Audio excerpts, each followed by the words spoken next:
हाय, मी बासरी. आज आहे होळी. तुम्हाला आणि तुमच्या परिवाराला माझ्याकडून आणि माझ्या परिवाराकडून होळीच्या खूप खूप शुभेच्छा. ऑफिसवरून ना घरी आल्यानंतर आम्हाला ना होळीची जी तयारी आहे ना तीच करायला घ्यायची होती. त्यामुळे अगोदर आल्या आल्या ना बाकीचे सगळे कामं बाजूला ठेवले आणि होळीचीच तयारी सुरू केली होती. अगोदर आल्यानंतर ना नैवेद्य बनवून घेतलेला. तो काही मी शेअर नाही करत आहे. कारण ते जर मी हे करत बसली असती ना, तर मग मला ना त्याचा मी व्हिडिओ खरंच नाही घेतला. कारण मला इकडची बाकीची तयारी करायला ना खूप उशीर झाला असता. त्यामुळे ना अगोदर नैवेद्य बनवून घेतला आणि नंतर हे जे बाहेरचे कामे आहेत ना, तेच मी सुरुवात केली होती. अगोदर तर सगळं अंगण झाडून काढलं आणि नंतर ना कलरचा हा ना सडा मारून घेतला होता. आता हा कलर ना शेणासारखा दिसतो, पण शेणाची जागा कलर नाही घेऊ शकत. पण जाऊ दे म्हणलं, जेव्हा आपल्याकडे ऑप्शन नसतो ना तेव्हा हे असंच चालायचंच. त्यामुळे ना तो कलर मारून घेतला आणि नंतर ना कुठलाही सण म्हणलं ना की रांगोळीशिवाय तर काही ऑप्शनच नसतो. म्हणजे ऑप्शन नसतं असं नाही, पण ना कुठल्या पण सणाला ना रांगोळीशिवाय ना सुंदरताच नाहीये. त्यामुळे ना काही असो अथवा नसो, पण ना रांगोळी ना अगोदर काढूनच घ्यायची.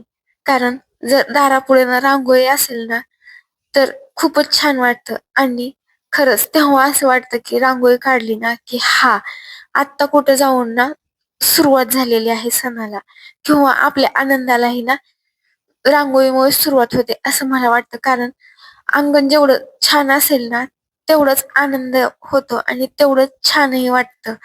त्यामुळे ना तिथं कॉम्प्रोमाइज नाही करायचं. अंगणामध्ये रांगोळी काढून घेतली होती आणि इकडं ना पूजेची तयारी म्हणजेच हे ताट भरायला घेतलं होतं. आता इथं काय झालेलं, डबल फुलं झाले होते. मी येताना ऑफिसवरून पण आणलेले आणि हे पण डबल घेऊन आले. त्यामुळे फुलांची ना आमच्याकडे काही आज कमतरता नव्हती. भरभरून फुलं होती. त्यामुळे ताट ना थोडं छानच वाटत होतं. ते झाल्यानंतर मीही सिंपल अशी तयार झाली आणि नंतर माझी इकडची तयारी होतच होती. तोपर्यंत यांनी ना इकडं बाहेर पूजेची तयारी चालू केलेली होती. तोपर्यंत म्हणलं हे यांचं इकडे काम चालूच आहे, तर आपण जे बाकीचे दिवाबत्ती ते करायचे आहे काम आहेत ना ते करून घेऊत. ते झाल्यानंतर पूजा सगळी मांडून झालीच होती. मग इकडे ना पूजा करून घ्यायला सुरुवात केलेली. आता ना एवढं पूजेतलं म्हणजे गावाकडे केली होती, पण एवढं म्हणजे कसं असतं काही असतं ना एवढं त्याच्या मागचं काही शास्त्र माहिती नाहीये. पण मला जशी जमेल किंवा आमच्याकडे जेवढं काही अवेलेबल आहे त्यातच ना आम्ही आनंद सेलिब्रेट करायला म्हणजे सुरुवात केलेली. कारण एवढं सगळ्याच पद्धतीनं आपल्याला माहिती नसतं. पण जर एखाद्या गोष्टीतून आपल्याला आनंद भेटत असेल तर तर ती करायला काय प्रॉब्लेम आहे. त्यामुळे ना आम्ही हे ठरवलं होतं की आज ना आपण पूजा करू. आईला विचारून विचारून ना थोडं थोडं म्हणजे पूजेची तयारी तशी आम्ही बऱ्यापैकी केली होती की काय काय लागतं ते विचारून घेतलंच होतं आणि त्या पद्धतीनं आम्ही म्हणजे आणलंही होतं.